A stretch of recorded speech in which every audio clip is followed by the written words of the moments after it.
Okay, let's get started. So we made it. We survived the first week of online learning. Hopefully, if you have questions, you need to be more proactive about asking them through email or on this live stream.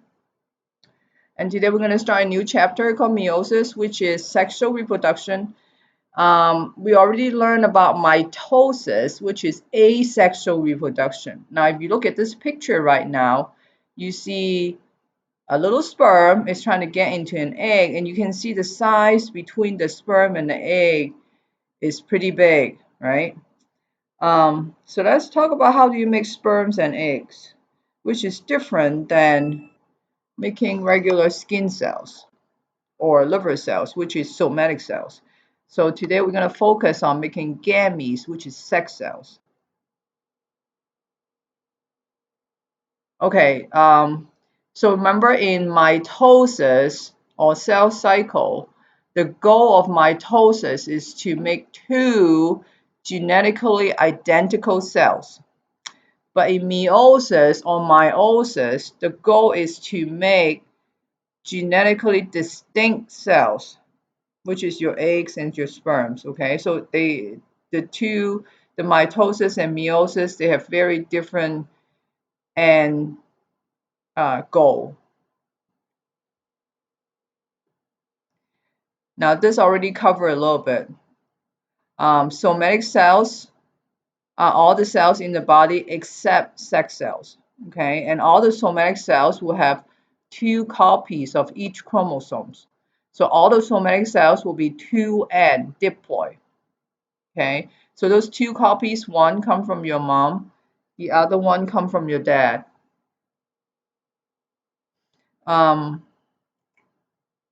So if you look at human, we have 46 total chromosomes, and we are diploid, so we are 2N, and we have 23 different types of chromosomes. Okay, so once again, somatic cells will always have the destination of 2N, and for human, we are 2N equal 46, because the N, we're going to talk about more, is the distinct type of chromosome, the number of distinct type of chromosome you have. So for human, we have 23 different types.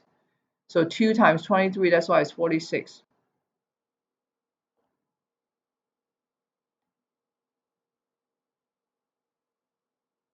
The two copies of the chromosome of each type of chromosome in human, we're 2N, right?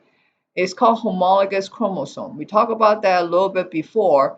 The reason they're called homologous is because they're very, very similar as far as the size. If you look at this picture right here, let's say the blue is paternal, the red is maternal. So you have two chromosomes that they're identical in size as far as length concerned, and they have the same centromere location. Okay, but are they identical? They're not. Your mom and your dad, they're not identical, right? So here's the same thing. Homologous chromosome, only somatic cells, which is 2N, will have homologous chromosome, because mom and dad, like in this picture, is together. Now, for this PowerPoint, we're always going to use blue for the paternal chromosome and red for the maternal chromosome.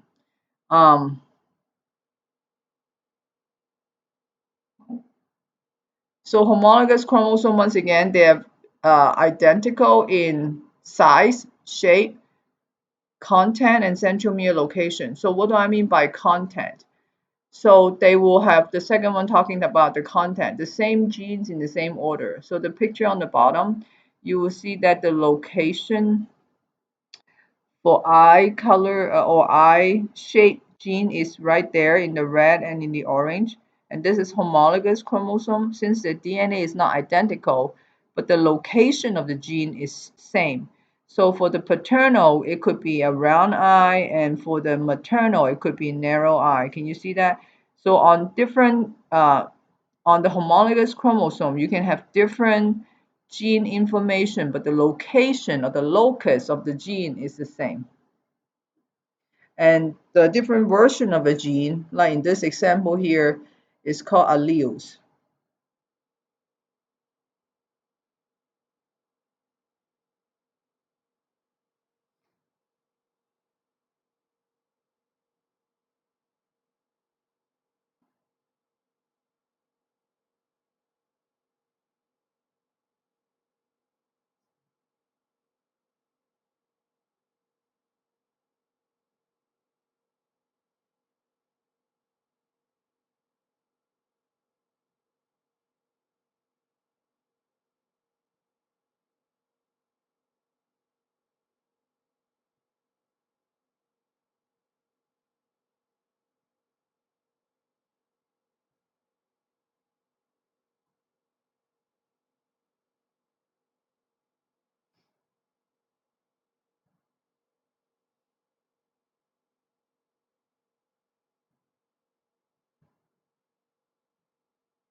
Yes, C is correct.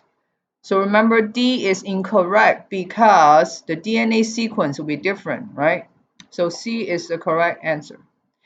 Now I'm going to go into some materials that you guys need to sit tight and pay attention because it can get very confusing if you're not following along, okay? Now we're going to start talking about haploid number, the concept of ploidy. Now you will see this letter N a lot when we talk about meiosis. Okay, so N, first thing you have to remember is the number of distinct types of chromosome. Now, so everybody now say this 3 times to yourself. N equal number of distinct types of chromosomes. Do it now, 3 times.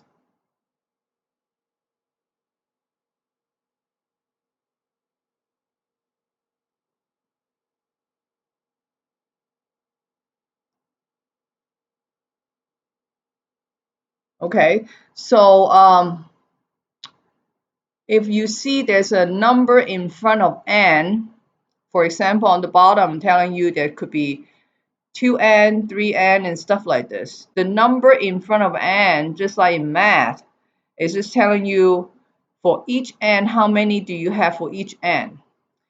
So this is a lot like math, right? If you have a variable, like say A or X, those represent an unknown. That could be anything. For in this case, the N, since it represents number of distinct types of chromosome, so different organism will be different. For human, we have 23 different types of chromosome, but we are 2N.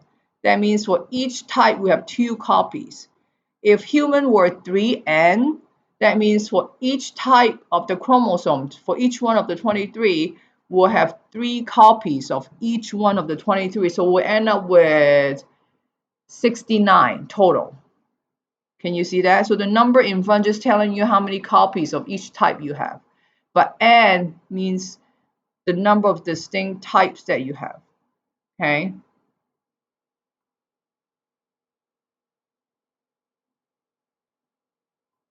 Now remember I just said that somatic cells is always 2N. And that means each type of chromosome you have 2 copies. And each one of those copies, one come from your father, the other one come from your mother. Now here's a picture of a karyotype. Okay?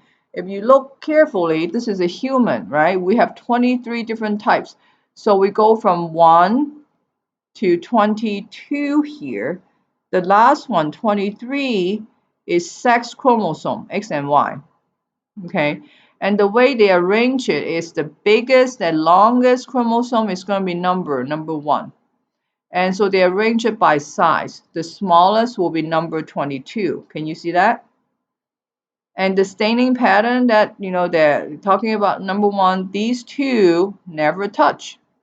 For chromosome number 1, you have mom and dad. They're never touched because they're not identical.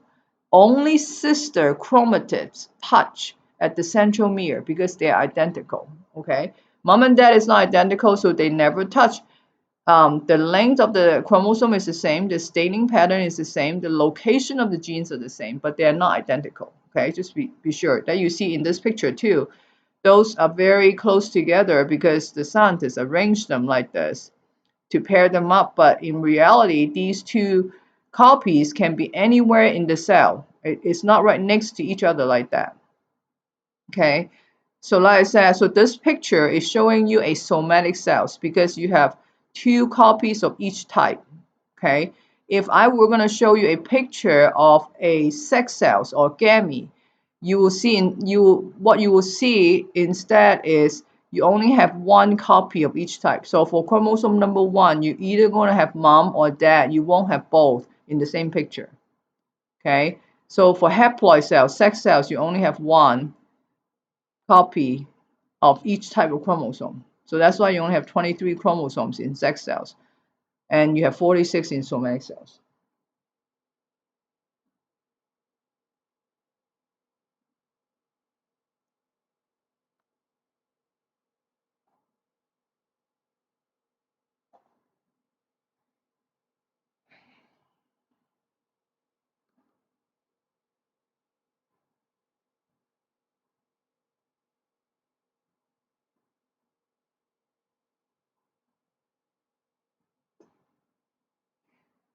Now let's try question number 1 first.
Yep, you guys are right. So somatic cells 2n is 2n, so it has 14, and gametes is sex cells, so half of that, so it would be 7.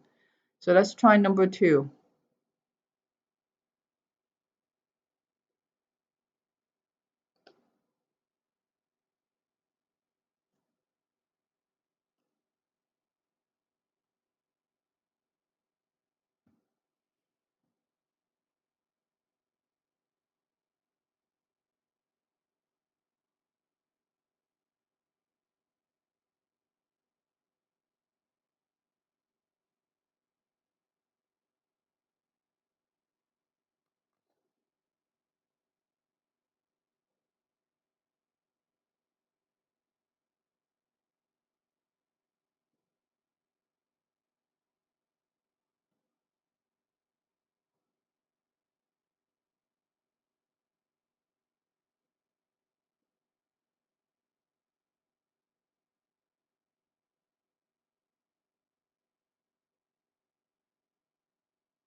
And Neri, remember N is what? N is the number of distinct type of chromosomes, correct?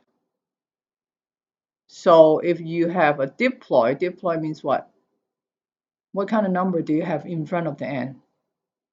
You think along that way, and then you get the first one right.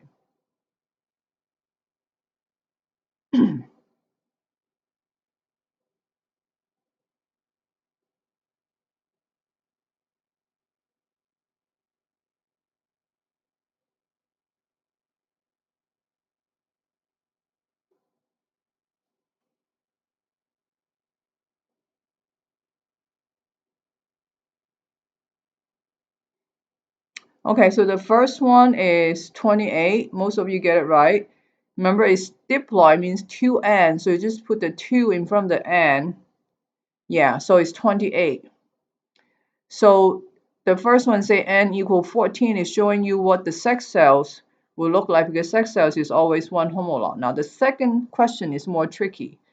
So it asks you how many sets of homologous chromosome will be found. Remember, in human, in a diploid state, let me show you this picture again. In this state here, we have 23 sets of homologous chromosome, right? Because mom and dad is right there in the same cell. So that's how you have one set of homologous chromosome. So in a sex cells, will you have any homologous chromosomes together like this? No. So the answer is 0. Because in the sex cells, you only have N. So you either have your mother or your father. So when they're asking whether you have whether you will find homologous chromosome in the same cell, the answer is no, because the homologous will be separated when you make sex cells. That's what we're going to talk about today. Okay, so the answer is 0.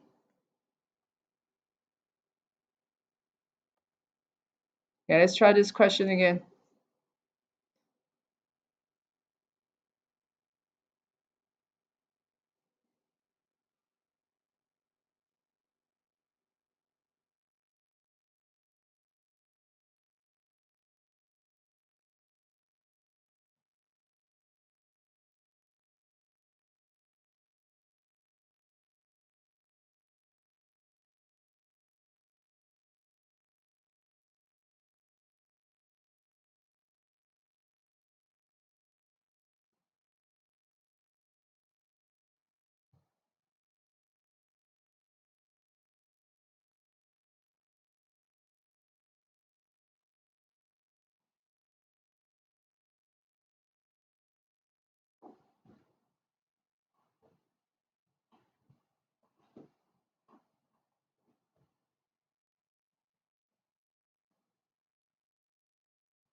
Okay, so we have mostly C and then some E and some B.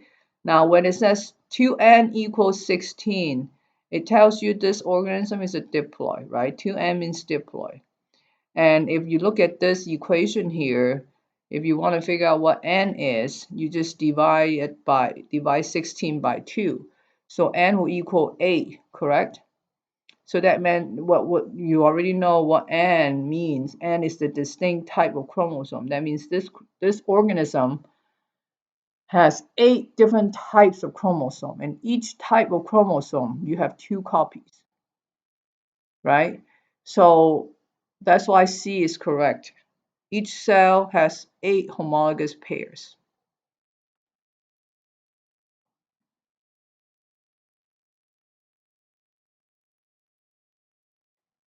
Let's try this one.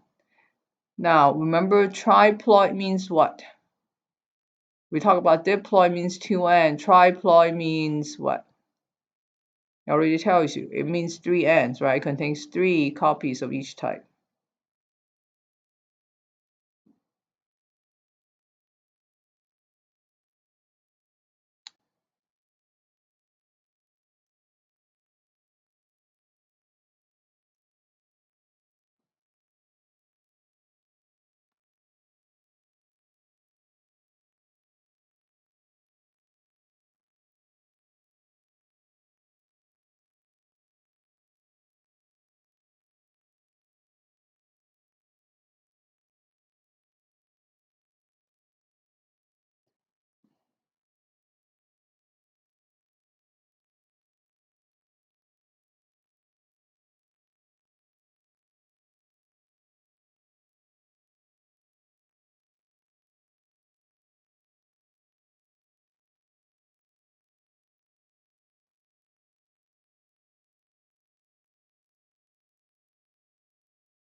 Very good, everybody. Answer is B, right? You all figured out.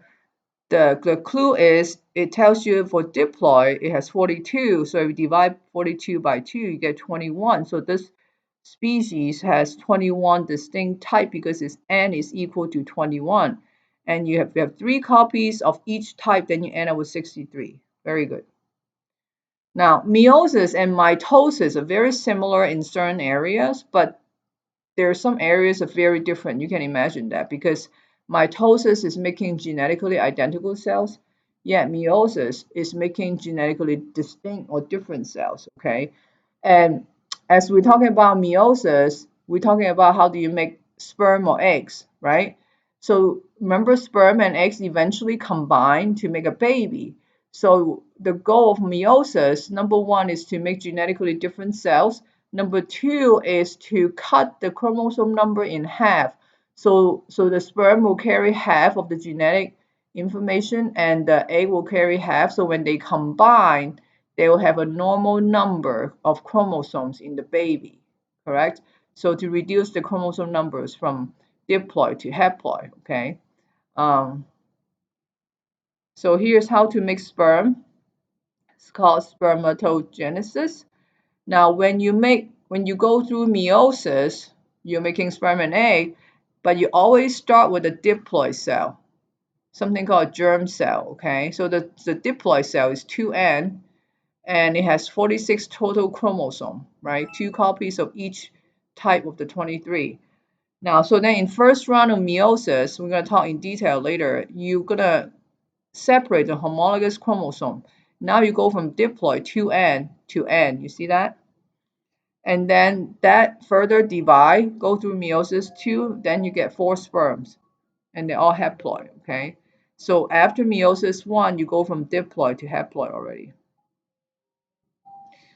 Let's look at how do you make eggs, not scrambled eggs, female eggs here. The process of making eggs is called oogenesis. Okay, same thing, you have to start with a diploid cell. And then you divide the chromosome number in half through the first meiosis. Okay, and then you have your meiosis 1 here. And then at the end, what is different than spermogenesis is that you don't get 4 eggs because eggs are so much bigger than sperm. If you see in the first picture, at the end you get 3 really small polar body that they actually die, and you get 1 big egg. So during fertilization, when a sperm and an egg combine, it will form something called a fertilized egg, and it's also called a zygote. You see, because of meiosis, the egg chromosome is divided in half, right? Instead of 46 become 23. The sperm is the same way. So when they combine, you get a baby, which is a zygote, with the normal chromosome number, 46. So now you see why it's necessary to have a different process of cell division for sperm and egg, because you need to divide them in half. You need to divide the chromosome number in half. That's what I meant.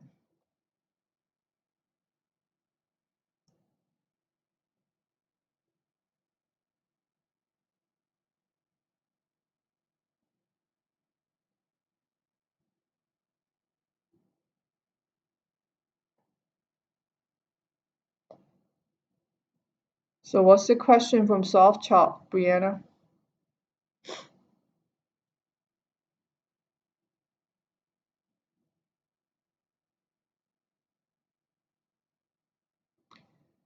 Okay, if the soft chalk is saying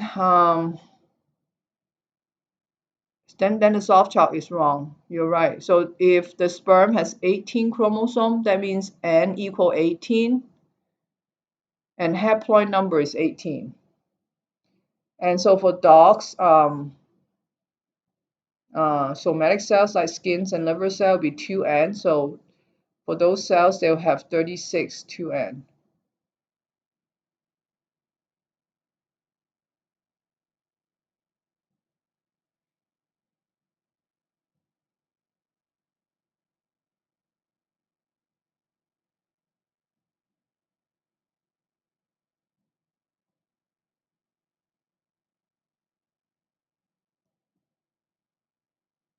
Yep, the correct answer is B. You guys got it right. It's fertilization. Remember with that happy sperm? Okay, let's talk about meiosis in detail now.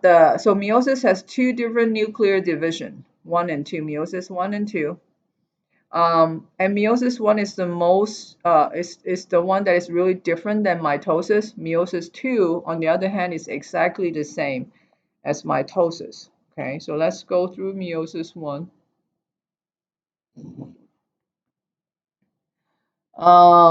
During meiosis one, so this picture here is showing you there's only, if you look at this cell here, let's try this. The cell I'm circling right now. What is the n number in this cell? N equal what? See if you get it.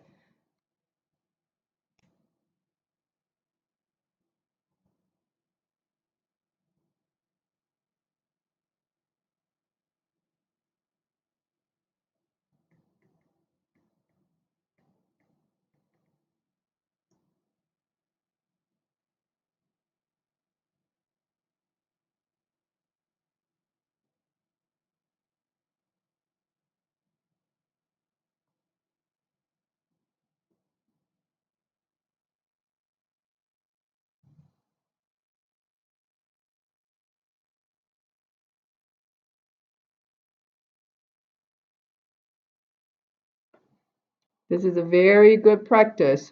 Just look at that one cell. Now you guys need to remember n means what? Remember I have you guys repeat to yourself 3 times. Now say it again to yourself. N equal what? I'm looking at this cell here. What is n equal to in this cell?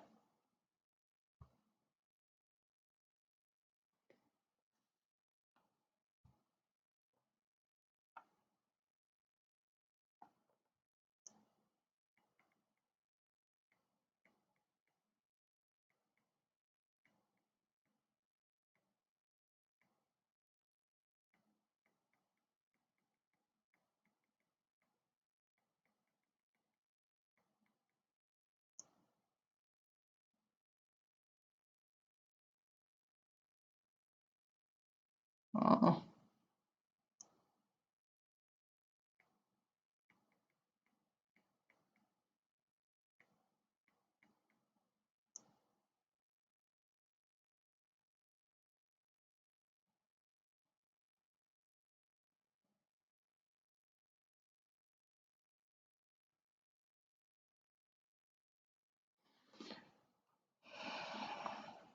yeah, what is n equal to? I only have 1, 2, 3 people answer, 4 people answer.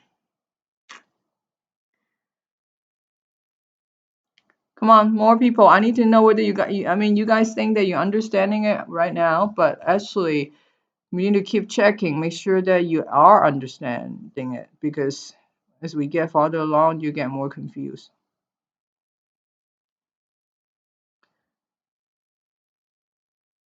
You know, so let's say 1, 2, 3, 4, 5 of you answer, 6. And to be honest, every one of you is wrong. So look at this. Remember, okay, somebody tell me what does n mean again? N mean what? Nope, no one is correct either. On this top cell here, remember I'm asking for n equal to what? What is n again? People tell me what the definition for n is what?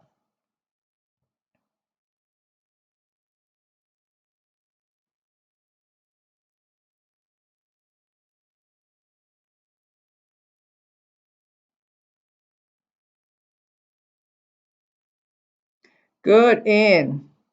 So n equal to distinct number of distinct type of chromosome, okay? If you look at this top cell here, how many types of chromosome are there?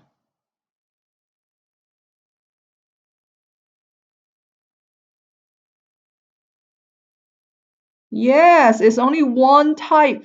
They are homologous chromosome. Mom and dad, remember red means mom, blue means dad. So this is only n equal 1 in this cell. These two are the same type. So n equal 1, there's only one type. Mom here replicated. And how many total chromosomes? There's only two if you count centromere. One, mom, and two, dad. One and two chromosomes together. They're, they're two copies of the same type.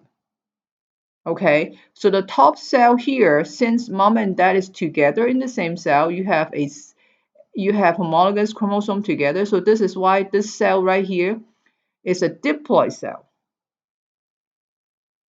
right? So this cell is a diploid cell. So we're going to talk about how after meiosis 1, you go from a diploid to a haploid. See the confusion you guys have? If you just look at the number of chromosomes, you're going to get confused, right? You're going to look at the type and whether they're homologous. So when I say, oh, this is 2n, and the reason is two is because one is mom, two is dad. Okay, and when we go through meiosis 1, you see how mom go to one cell and dad go to the other cell. So for this one type of chromosome, mom and dad separated after meiosis. So it go from 2n to n. So we're talking about each type of chromosome. The homologous pairs is not there anymore. They'll be separated into different cells. Okay, and so the confusion always comes in when you guys think about, oh, you're looking at all the chromosomes, right? You have some from your mom, some from your dad after meiosis 1, and you think, well, I'm still 2n, which is not true. You want to focus on each type of chromosome. Are the mom and dad still together for each type, or are they separated? So this is just telling you what kind of phases that meiosis has. So one of the big clue on the exam, if I keep saying prophase 1 or prophase 2, then you know that I'm talking about meiosis, because in mitosis, there's no 1 or 2, okay? So the interphase is extremely similar to mitosis. Okay, you have your chromosome duplicated during S phase. Same thing, you have your cell growing G1 and G2. You have organelles being made, like the centrosomes and stuff like that. So they're very similar, right? Now remember, I want to make sure you guys understand. On the left here, this is a chromosome that's not replicated. So how many chromosomes do I have here? I have one. Okay. After DNA replication in S phase, you have a sister chromatid because it's already replicated, and they're identical to each other, right? Because it's exact copy, like what we learned about last time in DNA replication. And that's why they attach its centromere. Okay. So now how many chromosomes do I have on this side? It's still one. You go from one here to one here because you're counting the centromere. And they are one because this is the exact same chromosome.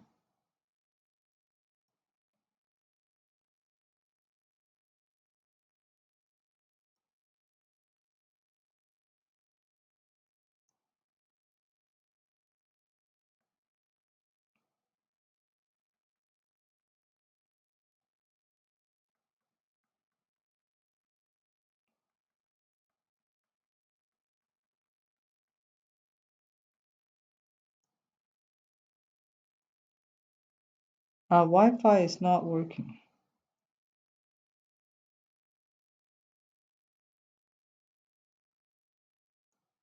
Samuel, can you get a Wi-Fi now? It said no connection. No, I mean my phone. I'm checking the questions, remember, on my phone? Let me see, maybe it's my setting.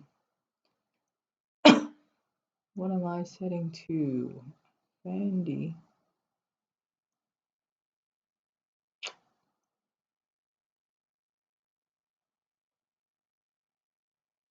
Okay, Brianna, so I see your question. My internet is going in and out a little bit.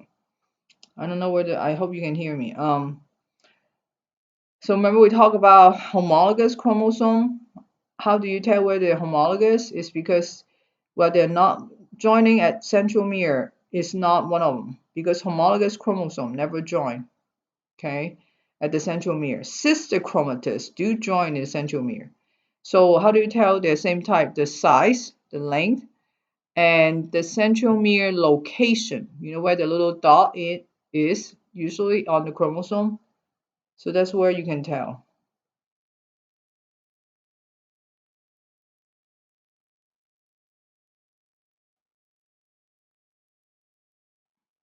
Okay, so let's go to the next one.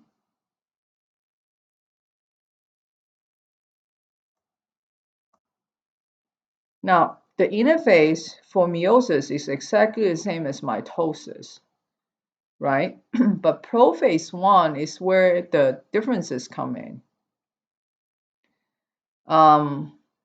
Similarity is the nuclear envelope has to dissolve and the nucleolus disappear, and then you have the spindle forming, as you see in this picture. The centrioles start to duplicate in G2, and they making spindles and move along to the opposite end of the cell, and then chromosome condense. This is the first time that you guys can see chromosomes in the cells because they condense so thickly. Okay, so let's talk about what is synapses and tetra.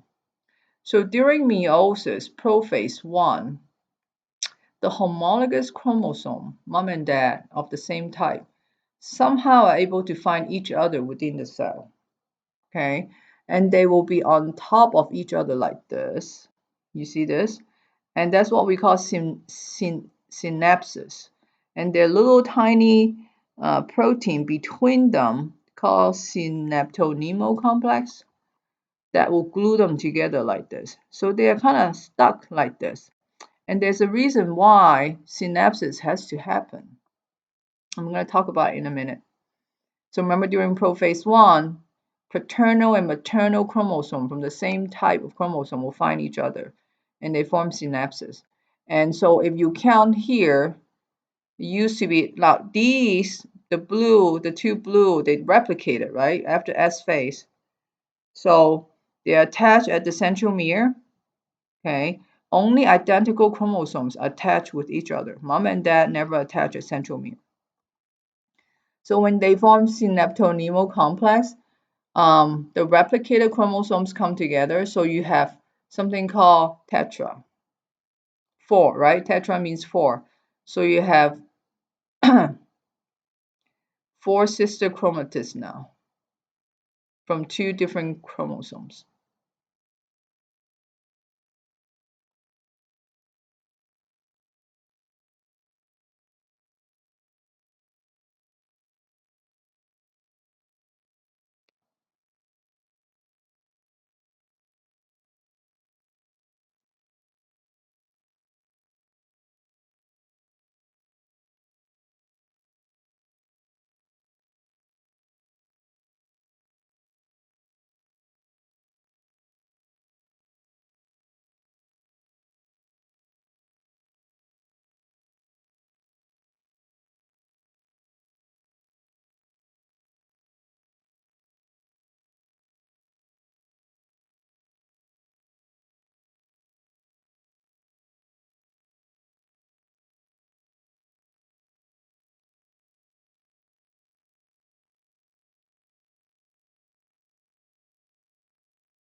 Yep, the correct answer is B.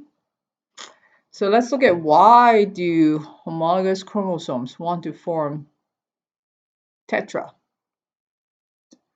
It's because they want to mix up their genetic information.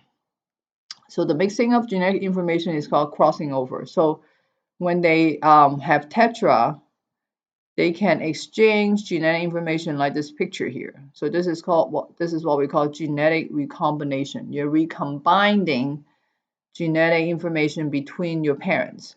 So if I show you the picture here,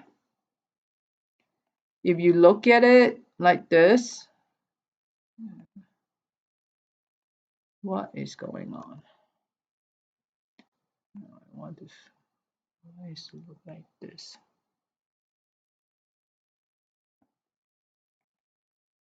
So we look at this. Remember, tetra is supposed to be looking like this, top and bottom like this. So when they do crossover, you can see that that picture I showed you before wasn't very good because it's sideways. So if you look at it like this, you can see that crossover can occur along the length of the non-sister chromatids. Okay, some of you will get confused and say, oh, crossover occur like this. Well, there's no reason to cross over between two identical sister chromatids now, is it? Because they're identical. If you cross over, there's no change. So the crossover always occur between paternal and maternal vertically like this, right? Along the sister chromatids along the different sister chromatids like this. And on the other side is the same thing. Okay, just remember, because that picture wasn't very good.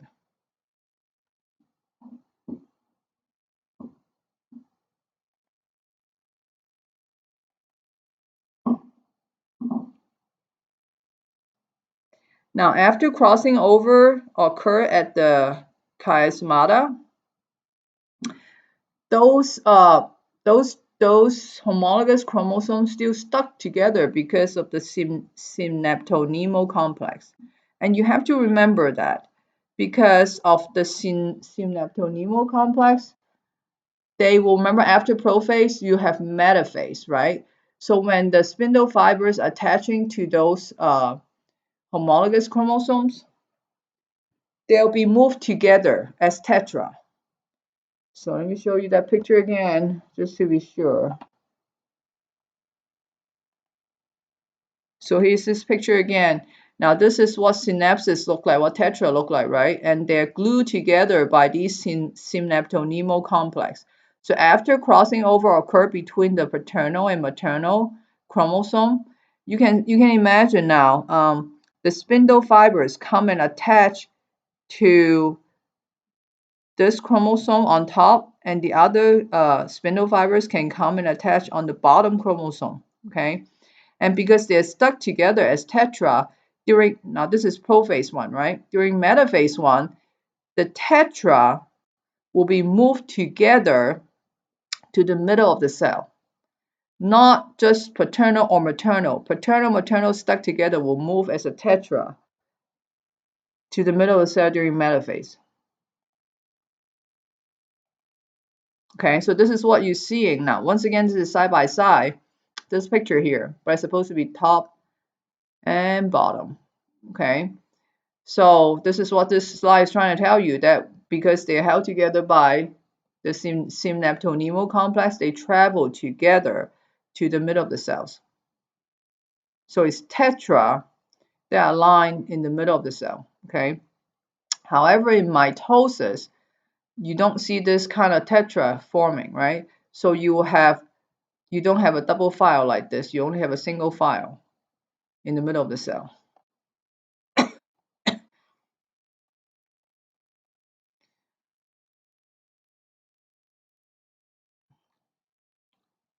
Now here we come, we're going to talk about the concept of independent assortment.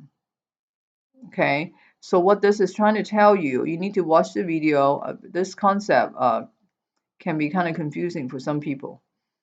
So because the tetra move to the because homologous chromosomes move together as tetra to the middle of the cell during metaphase. So you can imagine the way they face the different poles are different. Okay. So let me see if I have a picture. Here's a picture. Okay. So let's try it again before I talk about independent assortment. In the cell here on the top, n equal to what? On this top cell here, n equal to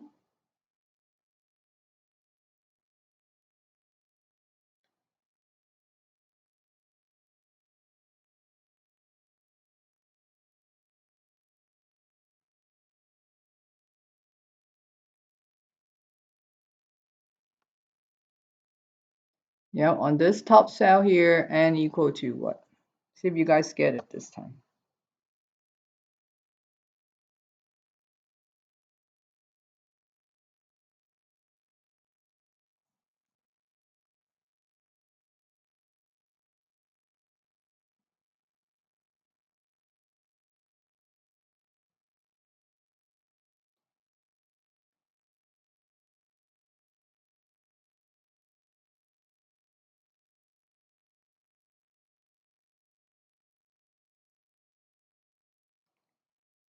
Good, good. Now you guys are getting it. N equal to 2. You have two different types of chromosome. A long one on top and a short one on bottom, right?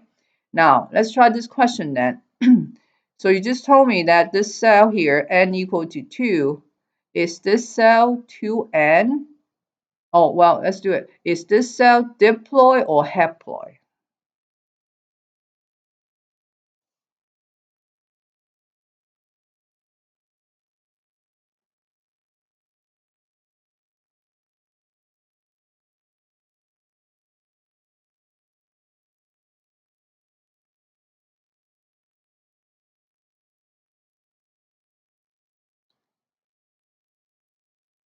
Yep, is this cell diploid, the same cell that you said N equal to 2? Is this cell diploid or haploid?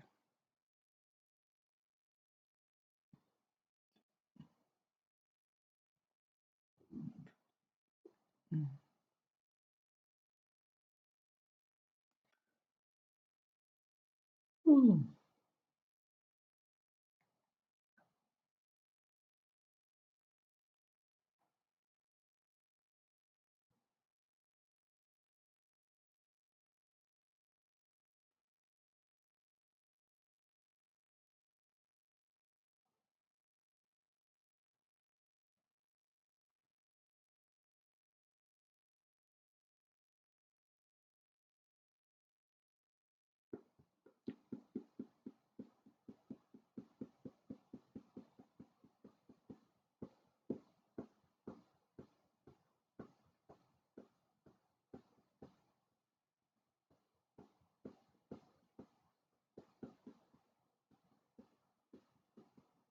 very good, everyone. It's diploid, right? Because we say diploid, the 2 means that one from mom, one from dad. So in this cell here, you can see that for each type of chromosome, mom and dad is together.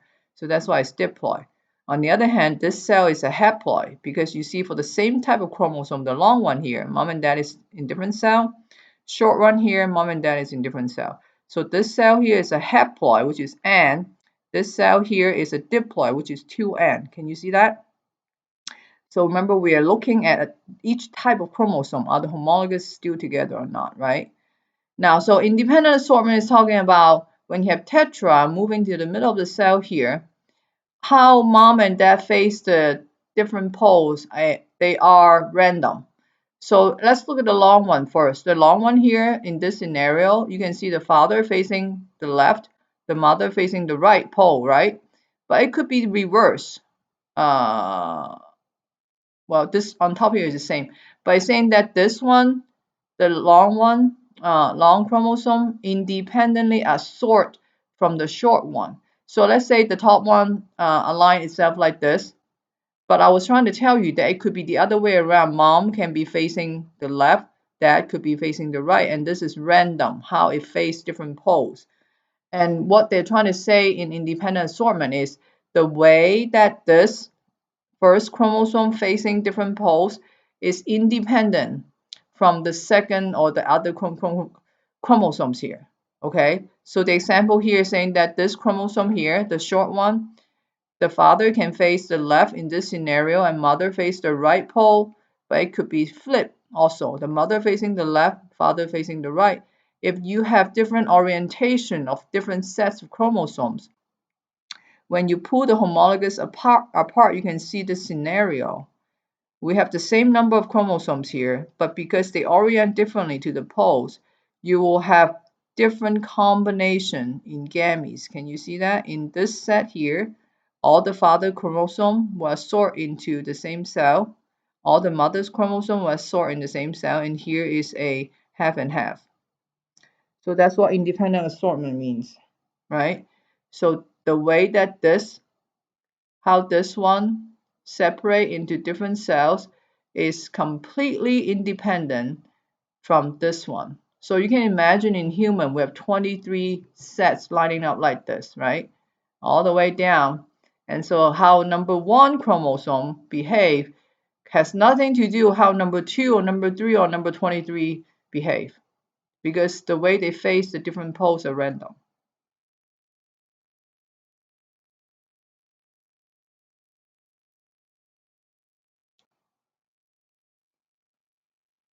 Metaphase, Misty saying metaphase meiosis 2. We haven't gone there yet, but in metaphase, after meiosis 1, you already only have N. You don't have diploid anymore. So after meiosis 1, you end up with haploid cells. And haploid cells, I think what Misty is trying to say, haploid cells, after meiosis 1, there's no more DNA replication. So the haploid cells at the end of meiosis 1 with the replicated sister chromatins will separate. So you only have haploid cells. The goal of meiosis is to end up with haploid cells. Remember, the baby, the sperm and the egg has to combine to form a 2N diploid baby. So at the end of meiosis 2, you have to have haploid cells. You cannot have diploid cells. If not, then your baby will have 4 N's. Okay, let's skip this question, actually. We don't care about how many. So this is what anaphase 1 look like. The tetra that was lined up in the middle of the cell will get pulled apart, okay? And so now is when the homologous chromosome gets separated into different cells. Now, try it again. In this cell here, N equal what?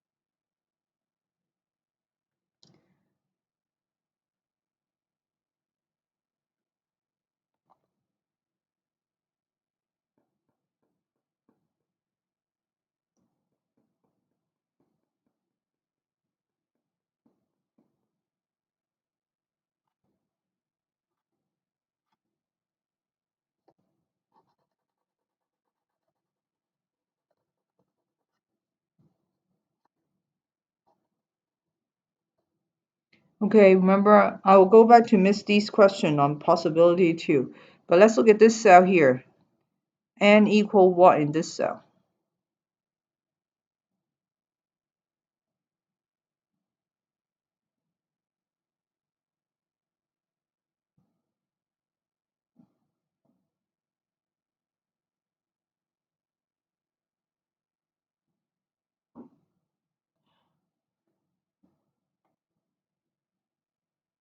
Ooh, I have a laser pointer here. Oh,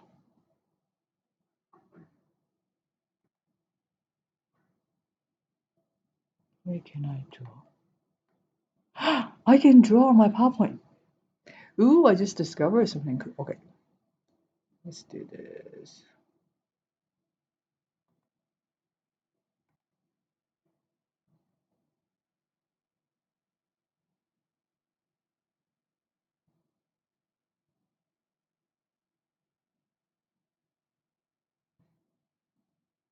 Good. In this cell here, N equal 3, we have one type here, second type, and third type, correct? And this is a 2N cell because mom and dad, in theory, is still together. So let's go back to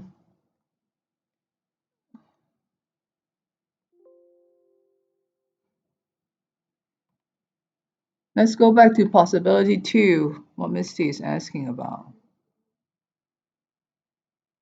Okay, Misty, are you talking about now from this is a 2N cell, and after meiosis 1, you see that mom and dad is in different cells for each type of chromosome here.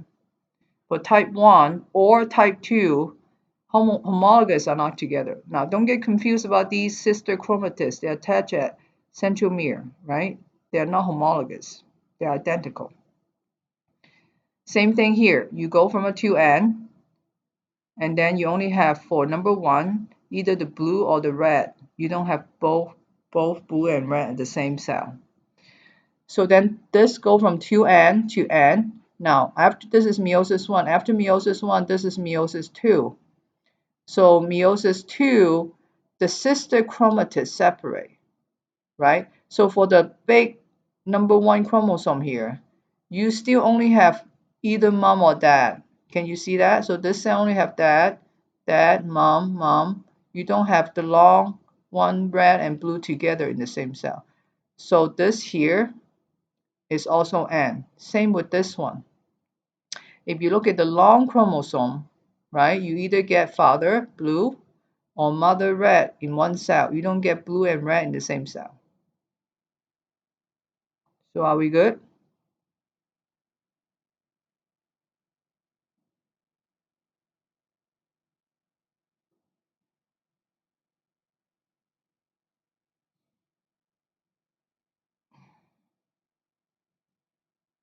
Just remember when we talk about 2N or N, the 2 means homologous chromosome, 2 copies of each type.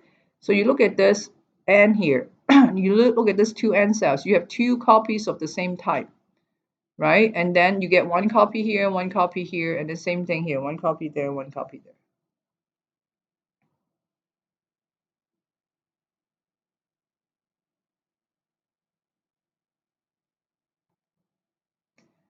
So during an anaphase 1, you see that how the homologous chromosome gets separated. So they take both of the sister chromatids together, okay, into different cells. So during metaphase 1, you have independent assortment. And so at the end of meiosis 1, you have random assortment of either paternal or maternal chromosome in one cell. Okay, so this is telophase, where you see now, this is the same cell that I show you here. Okay, this is showing you what happened after they separate into 2 sex cells. Okay, so we have the same thing. This cell is N equal 3. There's 3 types of chromosome. Now, is this cell 2N or N? You can see that for this long, oh wait, let me get my, yeah, I get laser pointer. Now for this chromosome, let's say this is the longest chromosome, so it's chromosome number 1. Can you see how chromosome number 1, the paternal part is in this cell, but the maternal part is in this cell? That's why this cell is a haploid cell, so is this cell. So you're looking at each type of chromosome. Are they separated, the mom and dad, right? The blue one is here now, and the red one is here. And if you look at the other ones, it's the same one. So let's say this is chromosome number 2, right? You see that the mom maternal chromosome is in this cell, but the paternal is in this cell now. So that's what I keep telling you guys, the homologous separate into different cells. Same thing with the last chromosome here. Can you see that? So at telophase 1, you already go from 2N to N. Now this cell is haploid, right? You start with these maternal and paternal together in the same cell. And at the end of telophase 1, you have only either paternal or maternal in one cell.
Okay, let's answer this question.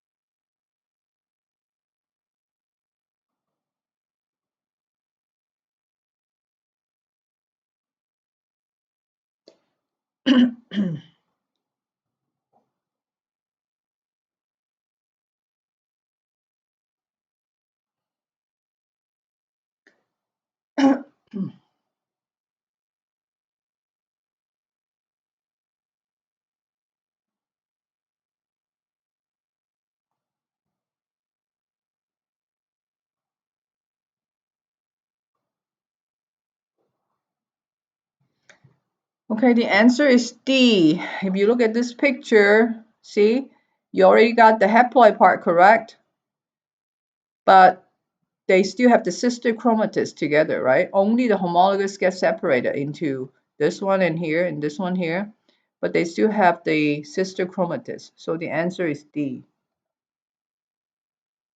Okay, let's take a break for 5 minutes. Yeah, Neri, you're right. C will be telophase 2 at the end of meiosis 2. Okay, let's take a break for 5 minutes and we come back, talk about the rest of the meiosis, and then talk about the lab and the worksheet.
Wait, are you still a size 9?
Okay, let's get back together. Um,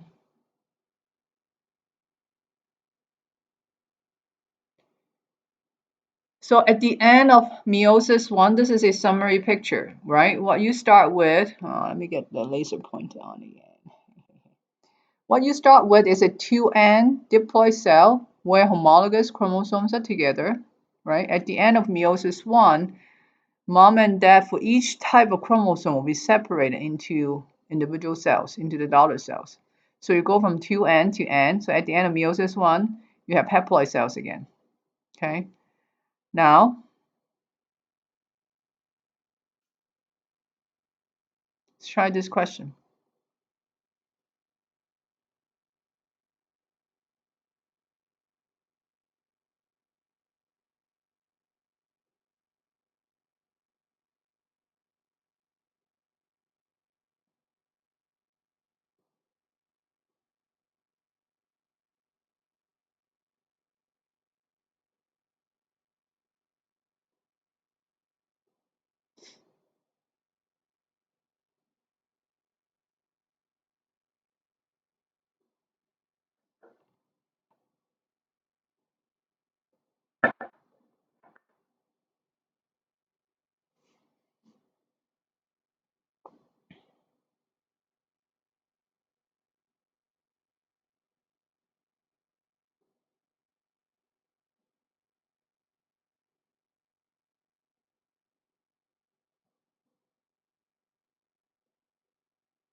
Good, good. C is the answer, right? You already go from 2N to N, so it's half of what you used to have. So meiosis two, we're not going to spend a lot of time talking about because it's exactly like mitosis. But the key thing to remember is after meiosis one, there's no more interphase. So the cells don't grow bigger and then make more DNA and stuff like this. It goes straight from meiosis one into meiosis two without an interphase. Okay, remember that. So this is what you end up with at the end of meiosis one, right? You have haploid cells you have two haploid cells. And so during prophase one, same thing happened. The nuclear envelope disappear. Don't ask me why they have to appear and then disappear again. I don't know. They just do that. Um, and then, but this time, instead of the in metaphase two, instead of the tetra, remember it was a double file line up in the middle of the cell. It's just like mitosis. Individual, or I would say, chromosomes will line up single file in the middle of the cell. So in this way, the spindle fibers to attach to the sister chromatids, right? And so that way, in this picture showing you in anaphase 2, that way the spindle fibers can pull apart the sister chromatids, just like in mitosis. Yep. So now you see that at the end of telophase 2, you have 4 cells that only have one of the sister chromatids, right? At the end of meiosis 2, you have 4 cells, right? Each one have a single sister chromatid. But in meiosis 1, at the end, you have haploid cells, but they have 2 sister chromatids, right?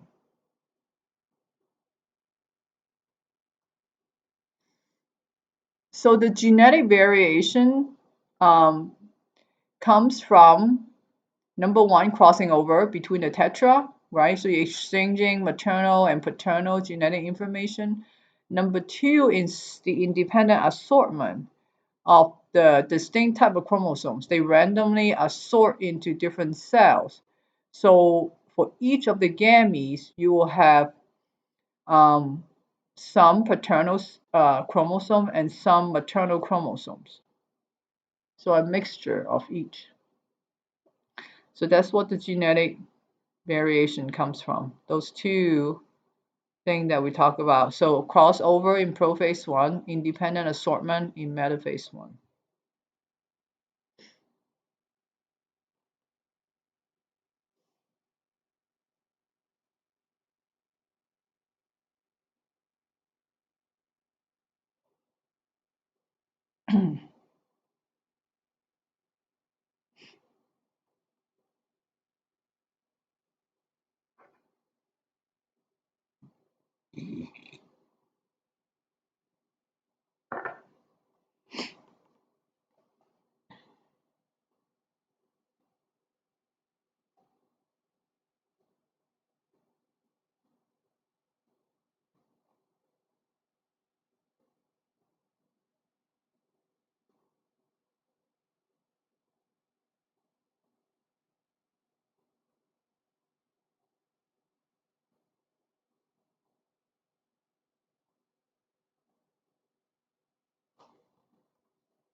Yes, A is correct. Let's try this question then.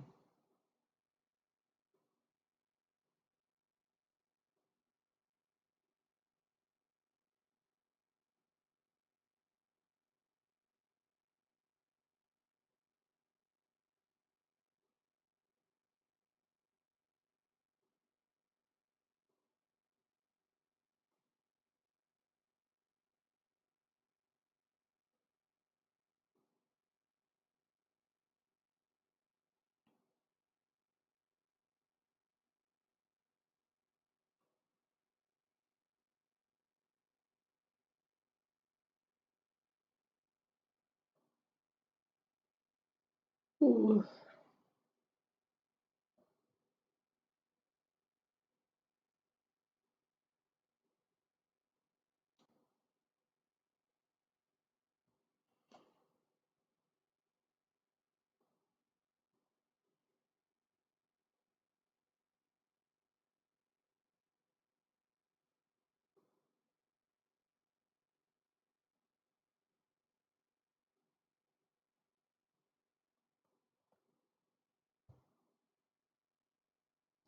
Good. E is correct. Now, assuming this one here is tetra, it's not showing it very well, but assuming this is a tetra, or the homologous chromosome being pulled apart. Well, tetra, yes, tetra in the middle of the cell. So which one is talking about metaphase 1?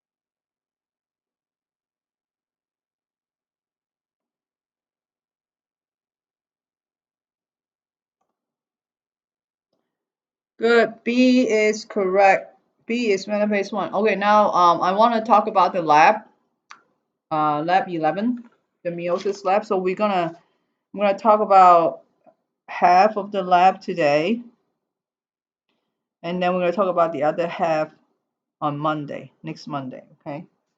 So if you could somehow, I'm gonna open up the lab for you.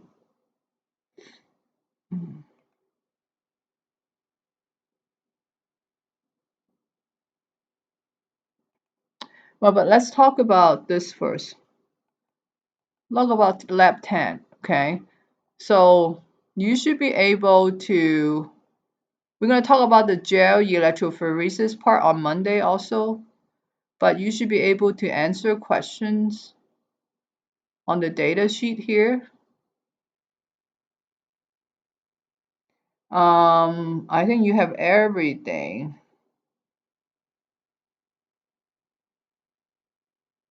And since we are not gonna do part 2, which suspect committed the crime, because you're not gonna actually run a jail, so you don't worry about this part. But for the rest of it, you can answer it. And then this is not due until, so this is lab 10, what Brianna is talking about. So this is not due until April 8th, which is next Wednesday. Okay. Is there any question about this lab?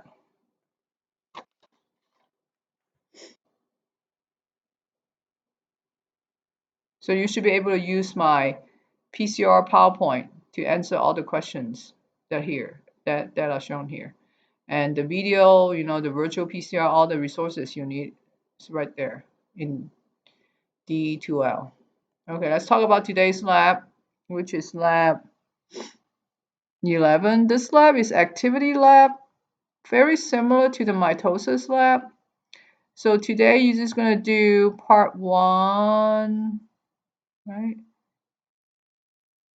And part 2.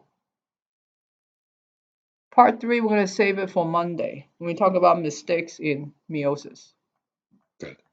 Now, so remember in mitosis, what they want you to do in this original cell, since there's only one person doing it, you're not doing it as a lab group.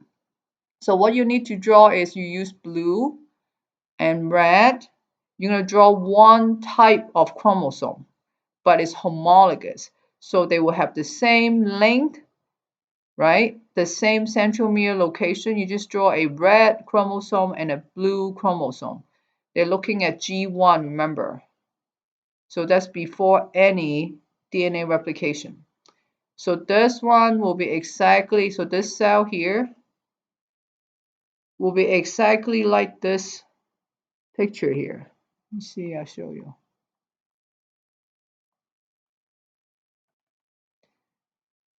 Will be exactly like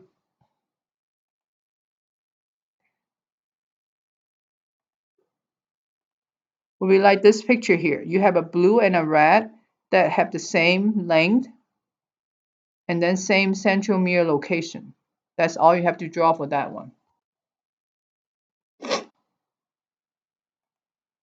Okay, so this is what this cell is supposed to look like. So it's very easy. Now, you guys do this now. Is this cell that you just draw haploid or diploid?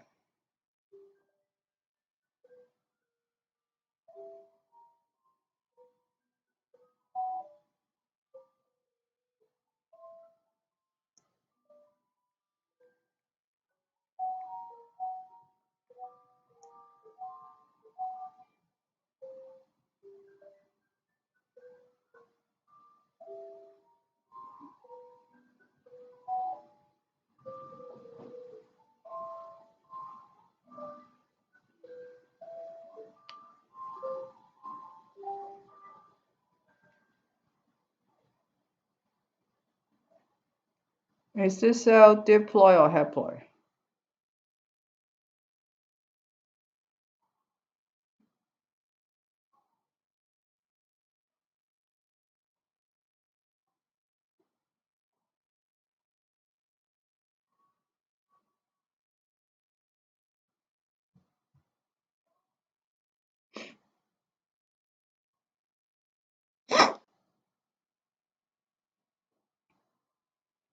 Come on, people, is this diploid or haploid? The cell that I just said that you need to draw. So it's very easy. Each person draw his own. You can have long chromosomes or short chromosome, as long as they look very, very similar, right? Yep, and there you got it. It's diploid because you have the homologous chromosome together. Mom and dad is together, okay? So how would you write the chromosome number for that cell? Is it 2N? Is it N? What is it going to be?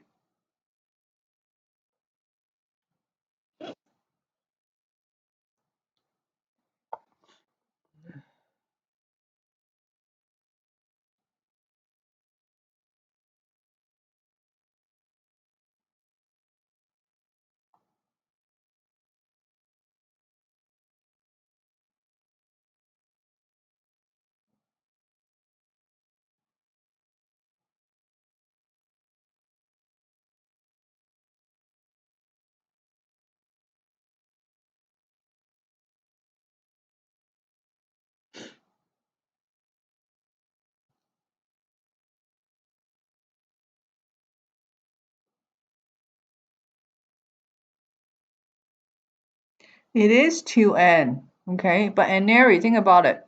How many types of chromosome do you have in this cell? How many types? N equal what? It is a diploid because homologous are together. But in this cell here, we just drew N equal what? N equal, how many types of chromosome do you have?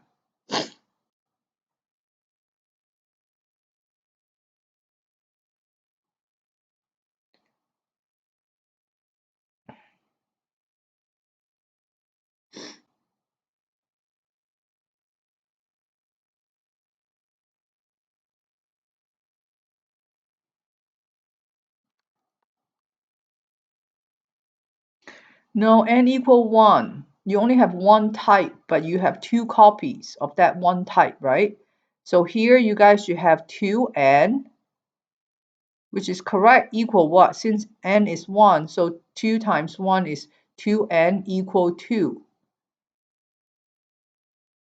So the total number of chromosomes, you have 2 chromosomes here. It's a diploid, but the type of chromosome, which is N, you have 1. So it should be 2N equal, yeah, 2N equal 2. Got it. Yep. So you should be able to answer, I don't know why it's 2 and then 1 again, something funny, 1, 2, 1, 2. Key events, you should be able to answer this question. I'm not going to go over it now. This one here with the 2 circle is talking about at the end of meiosis 1. What will you get? At the end of meiosis 1, you should have, remember I showed you a picture of summary. Where is it?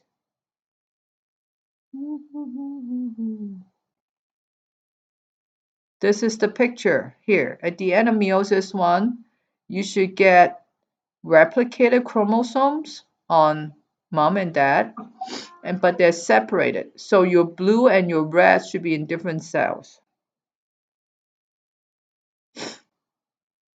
Okay, so the 2 circles should look like this exactly. Okay.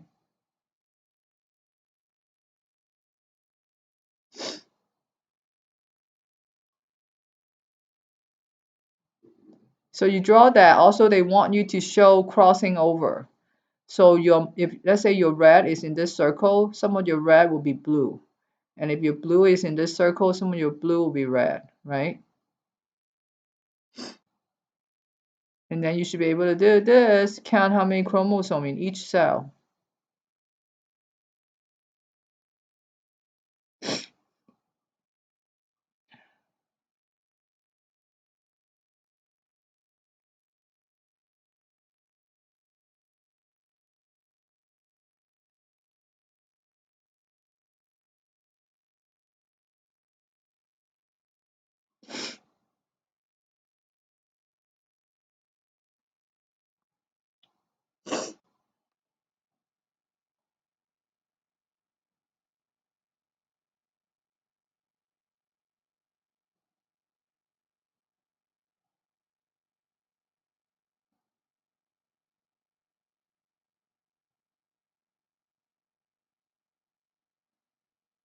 Okay, now so we're looking at part 2 with the 4 circles, supposedly 4 little sperms. This is talking about at the end of meiosis 2 when you get 4 cells. What would they look like, right? So this one should look like, let's see if I have a picture.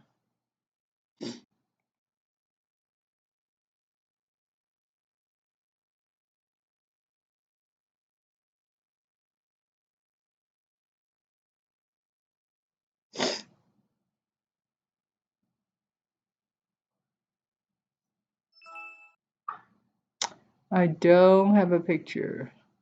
But if you follow along your 2 circle here on top, which has sister chromatids attached, either red is here or blue is here, then when you split those, so you get a single color chromosome here. So you have a red here, can have a red here. So 2 of the circle will have red, 2 of the circle will have blue,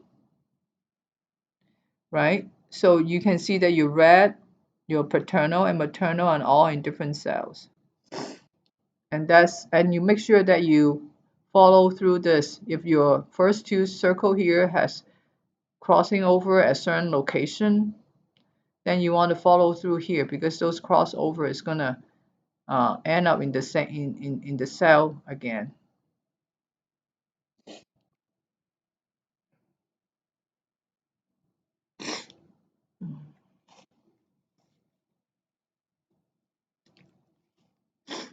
So are you guys doing okay in the lab? Is there any question? I'm not gonna go through all the questions, so why don't you look at them first and then ask me. I'm gonna give you a few minutes to do that, and then I want to talk about the worksheet.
Are we ready to talk about the worksheet?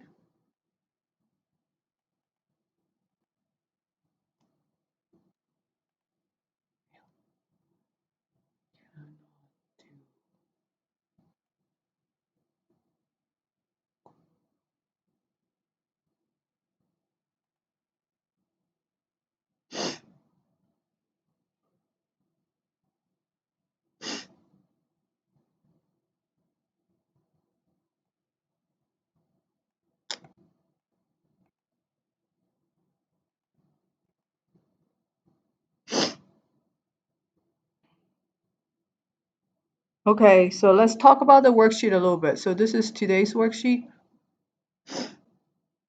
meiosis 1. So number one thing I want to ask you, by looking at this worksheet here, can you tell me n equal to what now?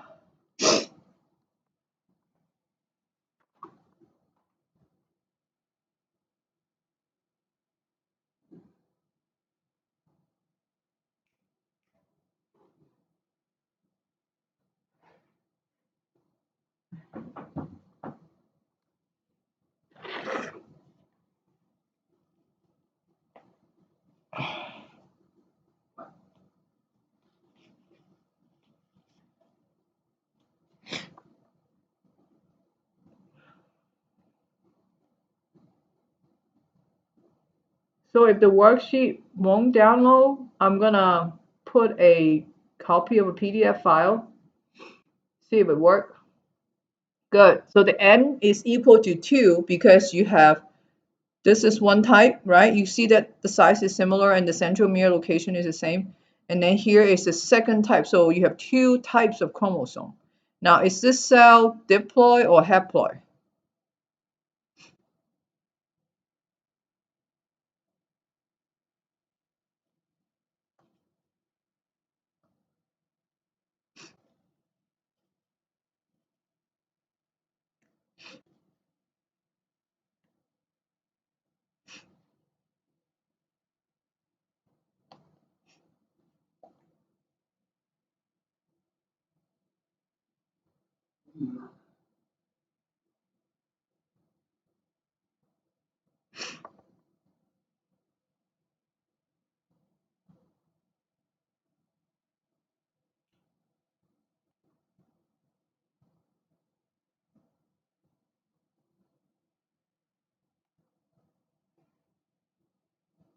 Is this cell diploid or haploid?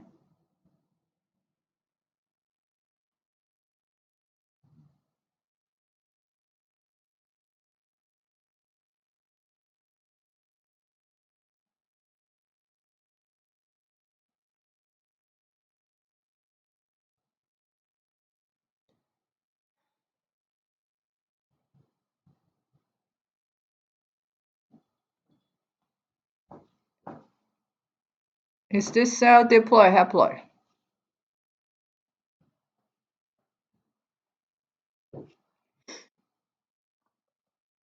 This cell is diploid, right?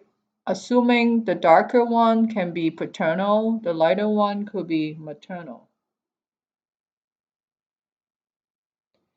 Yeah, Jessa is right. So sometimes when you have a hard time, when you don't want to print, you can just on a separate piece of paper, draw all these pictures and take a picture and send it to me. And the other stuff you can type it on the Word file. Okay, so it's diploid now. So in this worksheet here, it's asking you to do metaphase 1. So remember metaphase 1, you have tetra moving to the middle of the cell, correct? So you want to draw these two big ones together as a pair, like this. I can't really draw here. So you can see the big one, the dark one on one side, the lighter one on the other side. And the small one, the same thing. You can have the dark one on one side, the lighter one on the other side, okay?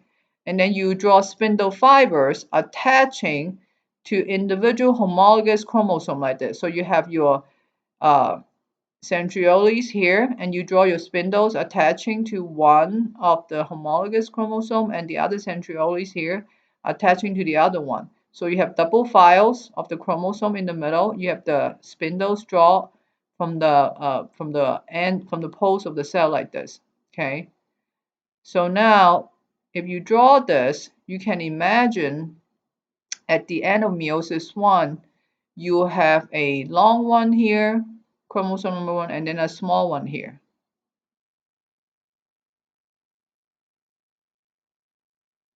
Okay, here's the same thing. You have a long one and a short one, and the distribution of the shaded or the open one is based on what you drew here. If your shaded one is on this side, then it will go to this cell. Okay, if your open one is on this side, then it will go to this cell. Okay. Now during metaphase 2, then you have these homologous chromosome that was sister chromatids in the middle now. And then you, same thing, you draw your spindles from the poles of the cell attaching to individual sister chromatids. Okay, so if you draw that, when you get to here, you will have only sister chromatids on one side and the other sister chromatids on this side. You have a long one sister chromatid and a short one. Getting it? Now, I already asked you about this, so you should know what is the N for this cell here. And everybody already told me 2, so it should be 2 here. And how many types of chromosome does human has? And you should be able to answer that too.